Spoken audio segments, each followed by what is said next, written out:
as a kid, just like a lot of other people, I couldn't understand some of the stuff Bone Thugs and Harmony was saying, but I was just like, yo, it just sounds so ill. It sounds so dope. When I would listen to Bone Thugs and Harmony as a kid, I would read the lyrics at the same time. So I would be like, oh, these niggas is spitting.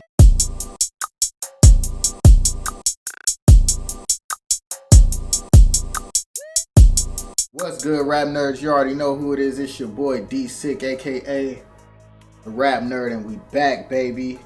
Now this right here is a video dedicated to my favorite group of all time, Bone Thugs and Harmony. I may explain to y'all why they are my favorite group of all time and why I feel like they're the best group of all time.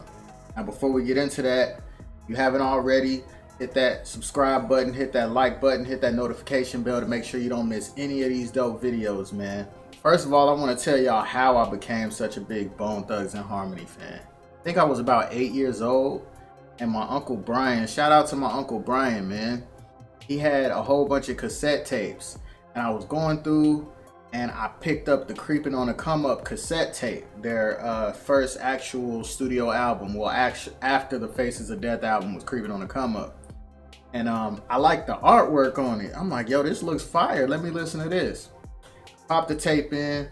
First song I heard was No Surrender, Busy Bone going crazy. So I'm like, yo, this is dope. So listen to the whole tape. I liked it. Like I said, I like the artwork on the cassette tape. I like the darkness of the beats, and I just like their different style of rapping. Like, I was drawn to it.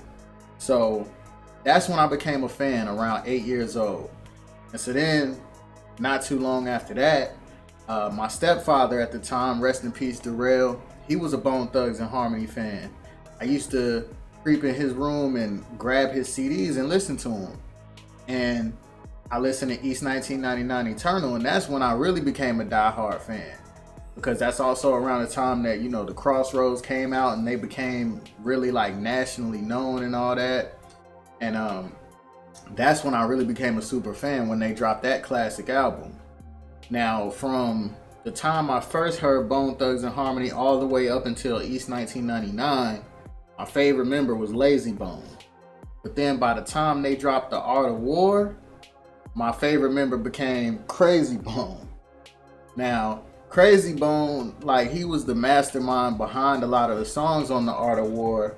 You know, he basically came in and had the concept for each song, and he laid down his verse and like the hooks and stuff like that, and kind of led Bone into the direction for all of those songs. So Crazy Bone being kind of like the leader of the group and the mastermind of the group, I kind of started to follow him a little bit more, and he became my favorite member. That was actually also the first album that I purchased with my own money, because by this time I'm like 11 or 12 years old.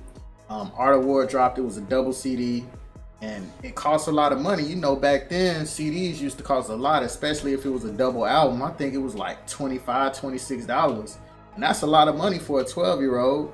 So, you know, I saved up all of my little coins or whatever, went to the store, put a big old bag of coins on the counter, and I cherished that album so much because I had to save up for it, and it was the first CD I bought, and I listened to it over and over and over again. And even though most people would say East 1999 is Bone's best album, to me, it's The Art of War, and then I'll put East 1999 right after that. They're both classics to me.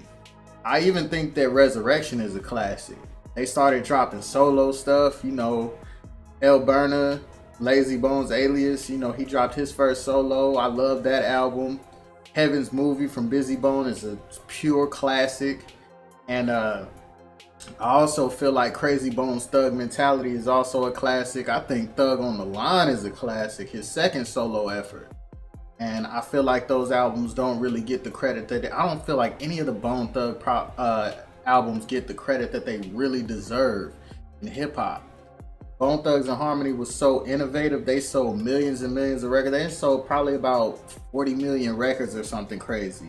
Came with a style that was so different, and a lot of people started rapping fast after that. So many people kind of took that Bone Thug flow and ran with it, and people tend to forget where that came from.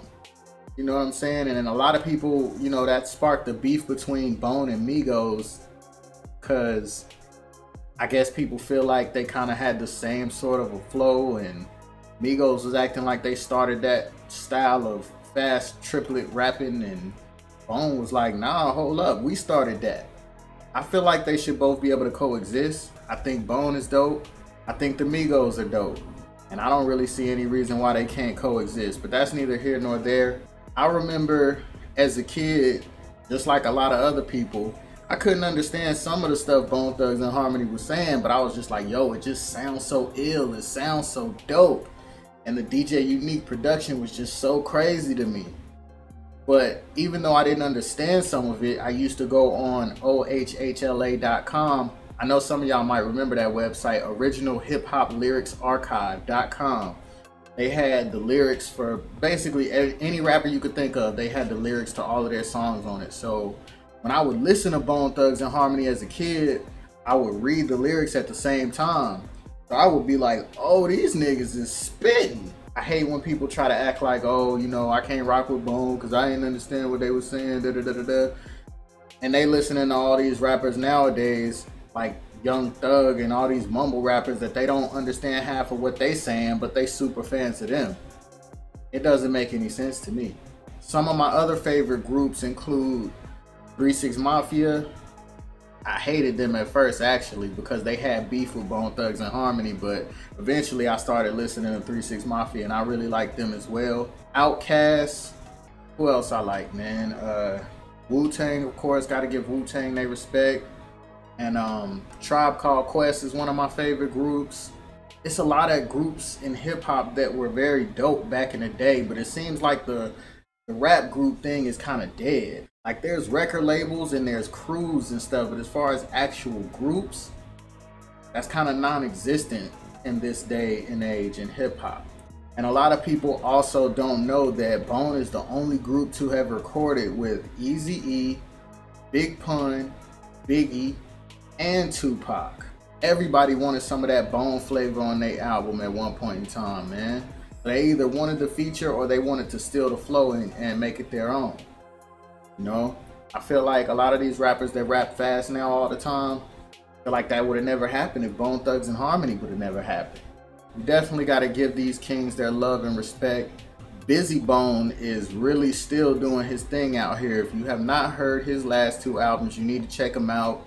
The Mantra and Carbon Monoxide, amazing bodies of work. He hooked up with a new producer named Blaze, and they are putting together some magic. So Bone is still active out here, man. As a group, they're still always touring, even though Busy Bone isn't always present. They're still touring. Comment below. Let me know what some of your favorite Bone Thugs and Harmony albums or songs are. Let me know if you agree that they're the greatest group of all time. Let me know if you disagree. And if you disagree, let me know who you think is the greatest group of all time and why. Till next time, if you don't have a vision, you're better off blind. If you don't live with a purpose, you're better off dying. It's your boy D Sick, the rap nerd, and we out of here, baby. Peace.